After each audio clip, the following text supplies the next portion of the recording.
उधर रूस ने भी पलटवार किया। क्रेमलिन पर हुए अटैक का करारा जवाब मिलेगा। व्लादिमीर पुतिन के बेहद करीबी और रूस के पूर्व उप प्रधानमंत्री ने इतना तक कह दिया कि टैक्टिकल न्यूक्लियर हथियारों के इस्तेमाल के अलावा कोई विकल्प नहीं बचा।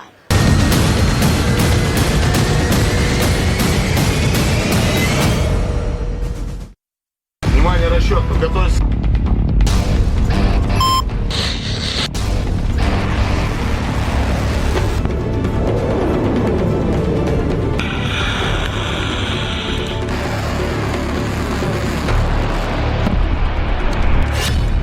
क्या क्रेमलिन पर ड्रोन अटैक के बाद परमाणु हमले की टिक टिक शुरू हो गई है?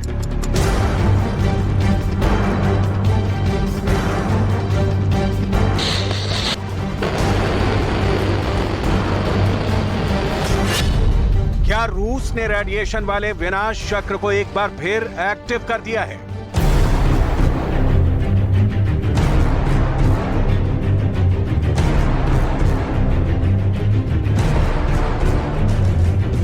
क्या क्रेमलिन पर अटैक के बाद रूस की न्यूक्लियर फोर्स हमले के लिए रेडी हो गई है? यह सवाल सिर्फ हवाई सवाल नहीं है। रूस की तरफ से परमाणु हमले के सिग्नल मिलने शुरू हो गए हैं। फ्रंट लाइन पर मौजूद पुतिन के एक बहुत बड़े करीबी ने बहुत ही बड़ा इशारा किया है। सिग्नल ये कि यूक्रेन पर अब टैक्टिकल न्यूक्लियर बम से हमले का टाइम आ गया है। रूस के पूर्व उप प्रधानमंत्री दिमित्री रोगोजिन ने बहुत बड़े खतरे की तरफ इशारा किया है। दिमित्री रोगोजिन का कहना है कि पुतिन के पास अब यूक्रेन में टैक्टिकल न्यूक्लियर हथियारों के इस्तेमाल करने के अलावा कोई विकल्प नहीं बचा है।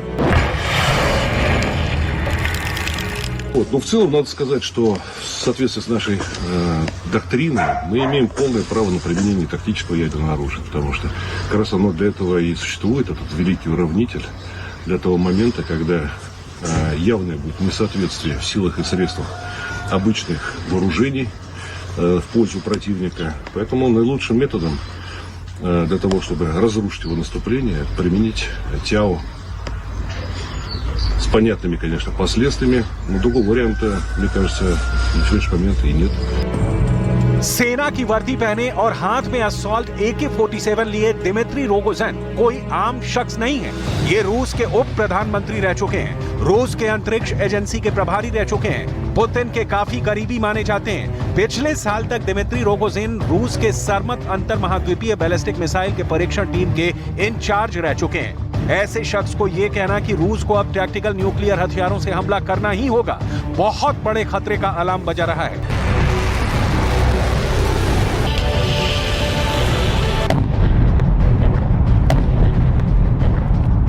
Поэтому, еще раз хочу сказать, мы ждем наступления, мы к нему готовы, мы понимаем, что будет очень тяжело, поскольку с их стороны будет навалена большая мощь, но никто позиции с нашей стороны бросать не собирается.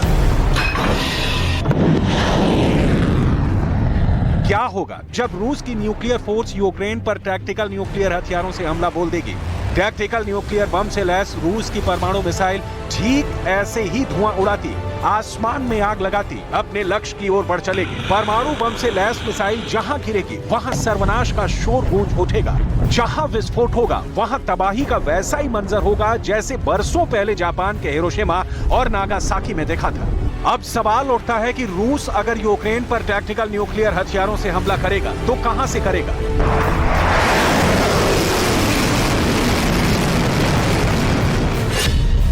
रूस ने बेलारूस में टैक्टिकल न्यूक्लियर हथियारों को तैनात कर रखा है।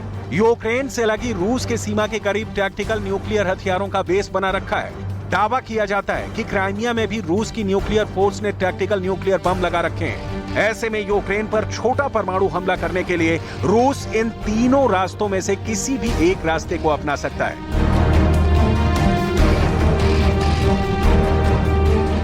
युद्ध की शुरुआत से ही रूस बार बार अपने परमाणु हथियारों की धमकी इसलिए दे रहा है क्योंकि वो दुनिया में परमाणु हथियारों का सबसे बड़ा मालिक है।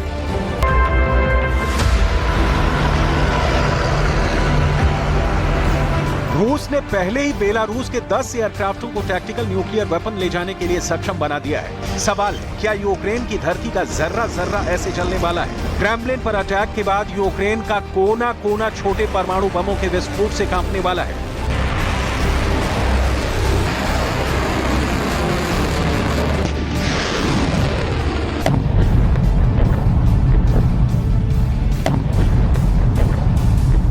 टैक्टिकल न्यूक्लियर हथियार छोटे परमाणु बम होते हैं जो बड़े परमाणु बम के मुकाबले कम दायरे में रेडिएशन फैलाते हैं।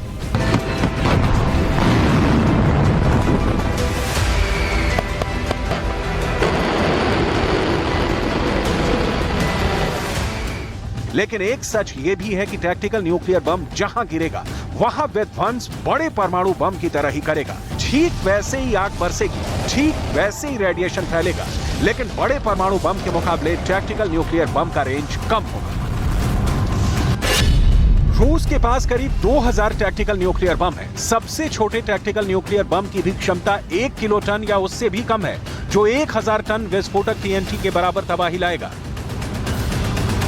दावा किया जा रहा है कि रूस इसलिए भी टैक्टिकल न्यूक्लियर बम को फोड़ने का फैसला ले सकता है क्योंकि उनका यह कदम एक तरफ यूक्रेन की हिम्मत को तोड़ देगा तो वहीं दूसरी तरफ अमेरिका तक भी सीधा और कड़ा संदेश पहुंच जाएगा, क्योंकि रूस ने क्रेमलिन पर अटैक के पीछे सीधे सीधे अमेरिका को जिम्मेदार ठहराया है।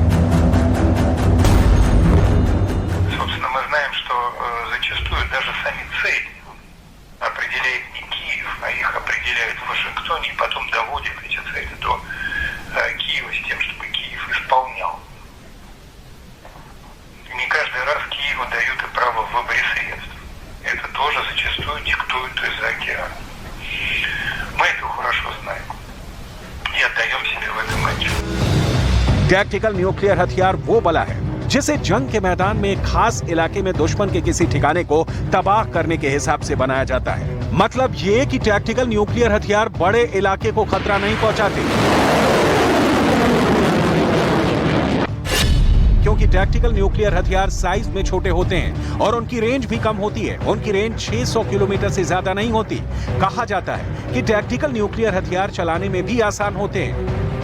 और यहां तक कि अमेरिका और रूस के बीच हथियारों के कंट्रोल पर जो संधि है, टैक्टिकल न्यूक्लियर हथियार उसमें कवर भी नहीं होते। इसी वजह से टैक्टिकल न्यूक्लियर हथियारों को ज्यादा खतरनाक माना जाता है।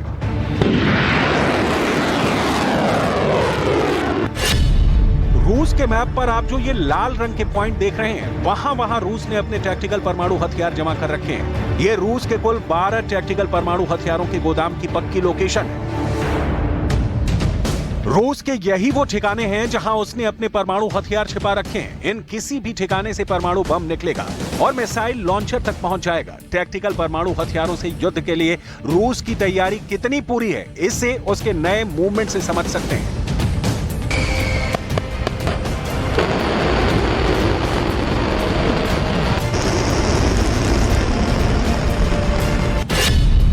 काला सागर में रूस की नौसेना ने नोरोसिस्क बेस से अपने सबसे बड़ा जंगी जहाज प्योत्र मर्गोनोव काला सागर में भेज दिया है।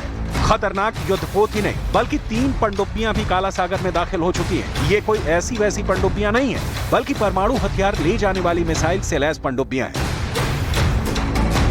नॉर्वे की खुफिया एजेंसी का दावा है कि रूस ने परमाणु युद्ध के सीक्रेट प्लान को समंदर में आगे बढ़ा दिया है।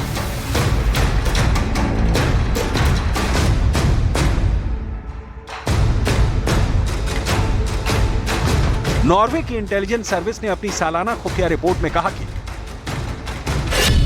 रूस की नौसेना ने उत्तरी बेड़े में युद्धपोतों को टैक्टिकल न्यूक्लियर हथियारों से लैस किया है। रिपोर्ट में जहाजों पर लगाए गए परमाणु हथियारों के बारे में बताया है।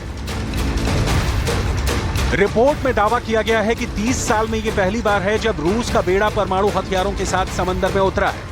रिपोर्ट के मुताबिक शीत युद्ध के दौरान सोवियत संघ के उत्तरी बेड़े का युद्धपोत अक्सर परमाणु हथियारों से लैस होकर समुद्र में जाते थे, लेकिन शीत युद्ध के बाद ये पहली बार है जब रूस की सेना ने परमाणु हथियारों के साथ युद्धपोतों को समंदर में तैनात किया है। सोवियत काल के दौरान रूस के बेड़े में युद्धपोत नियमित रूप से परमाणु हथियारों के साथ समंदर में लंगर डालते थे।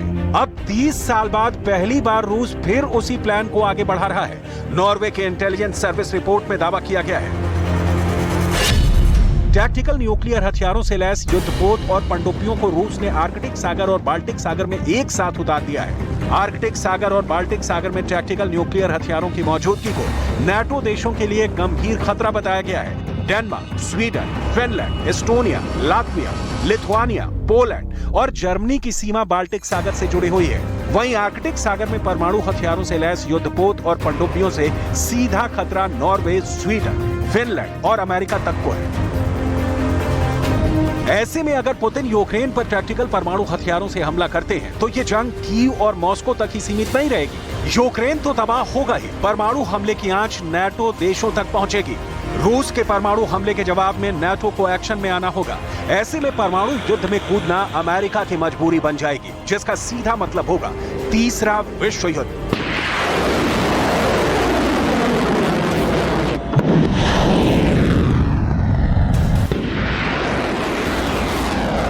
सवाल है कि क्या उस तीसरे विश्व युद्ध की वजह क्रेमलिन पर ड्रोन अटैक की ये तस्वीरें बनने वाली हैं? विश्व में जंगें तो बहुत हुई, लेकिन हिरोशिमा नागासाकी जैसी तस्वीर फिर नहीं दिखी। किसी देश ने हिम्मत नहीं की परमाणु अटैक की। दुनिया में 9 देशों के पास एटम बम है, लेकिन 1945 के बाद अब तक किसी ने इसका इस्तेमाल नहीं किया।